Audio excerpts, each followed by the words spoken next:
Bear News Reality. Cut through the noise. See what's really happening. No spin, no script. Just facts and fire.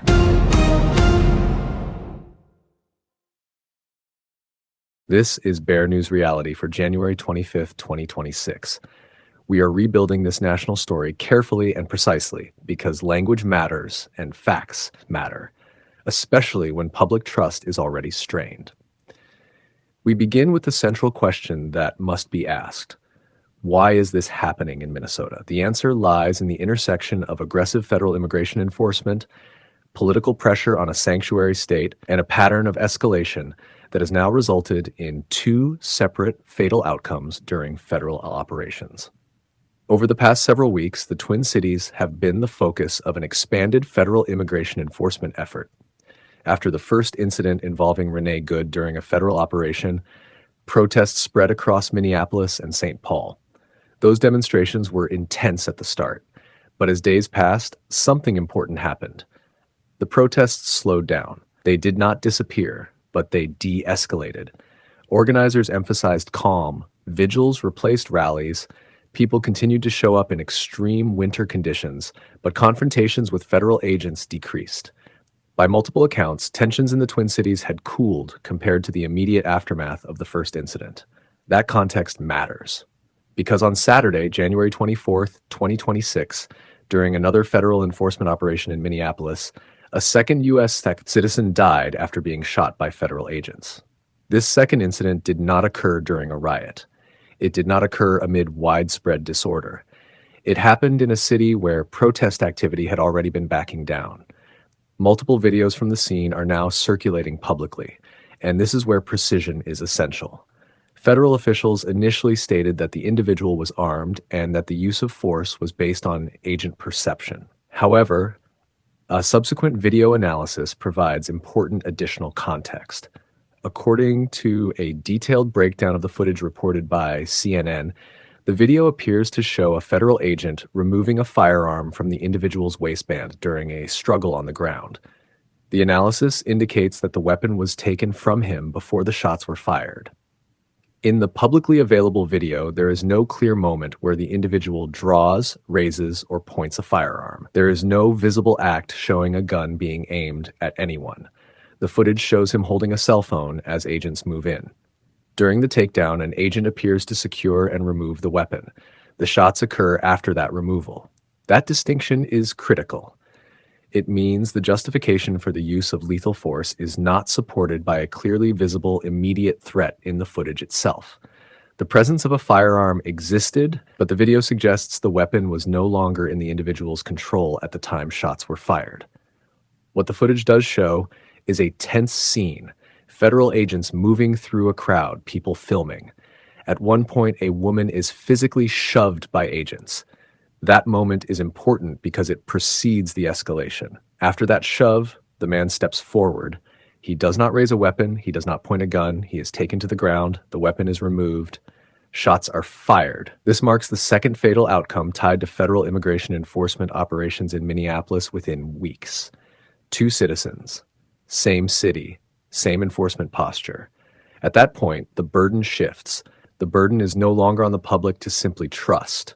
The burden is on the federal government to explain transparently and convincingly why force was used after the weapon had already been removed. Instead of detailed accountability, what has followed is political pressure. After the incidents and the protests, the federal government sent Minnesota a letter outlining 3 conditions tied to cooperation and a potential pullback of enforcement. Those conditions included repealing sanctuary policies, sharing welfare and public assistance data, and granting federal access to Minnesota's voter registration records. That demand is where this story fundamentally changes. Immigration enforcement does not require voter registration records. Welfare data and detention cooperation at least connect to enforcement policy. Voter rolls do not. Including election data as part of an enforcement negotiation signals that this is no longer just about immigration. It is about leverage. The message being sent is effectively this: order can be restored and enforcement can pull back, but only if Minnesota gives up control over key policy, social, and political systems. If the state refuses, enforcement continues. That framing matters because it comes after 2 citizens have already lost their lives. De-escalation is being conditioned on compliance, not accountability.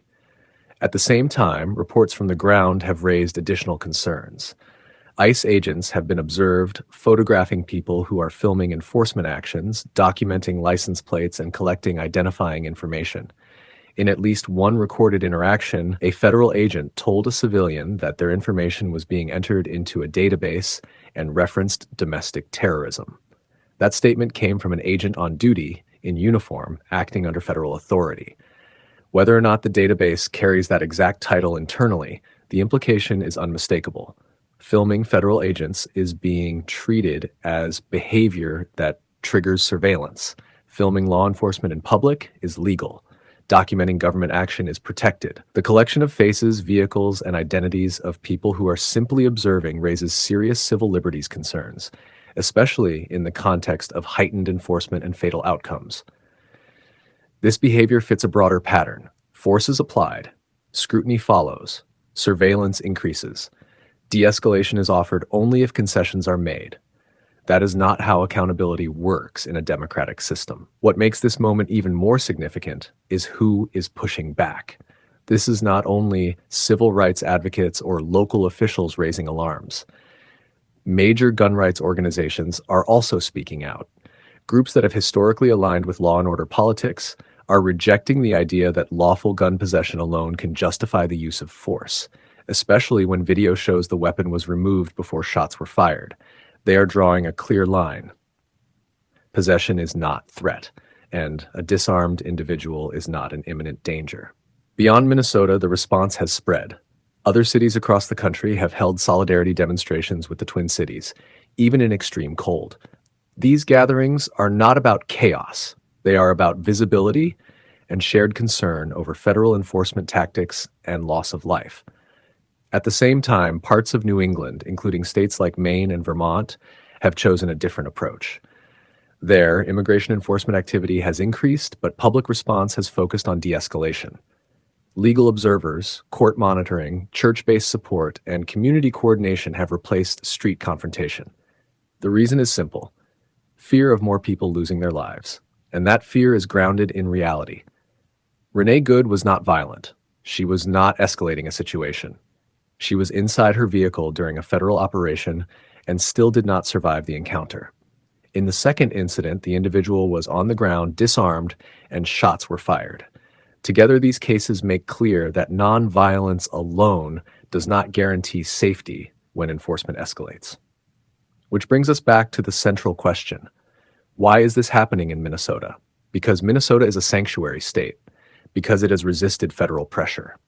Because enforcement has been escalated as a show of authority, because accountability has been replaced with leverage. 2 citizens, 1 city. Repeated outcomes. This is no longer just an immigration story. It is a story about federal power, state sovereignty, constitutional rights, and whether the use of force is followed by transparency or by pressure. As of January 25, 2026, the questions remain unanswered. Why were shots fired after the weapon was removed? Why does the video contradict the initial justification? Why is lawful behavior being treated as threat? And why is de-escalation being tied to political concessions instead of accountability? Those are not radical questions. They are civic questions. They are constitutional questions. And they are questions the public deserves answered. Thank you for listening. This is Bear News Reality. See you soon. Bear News Reality. Cut through the noise, see what's really happening. No spin, no script, just facts and fire. This is Bear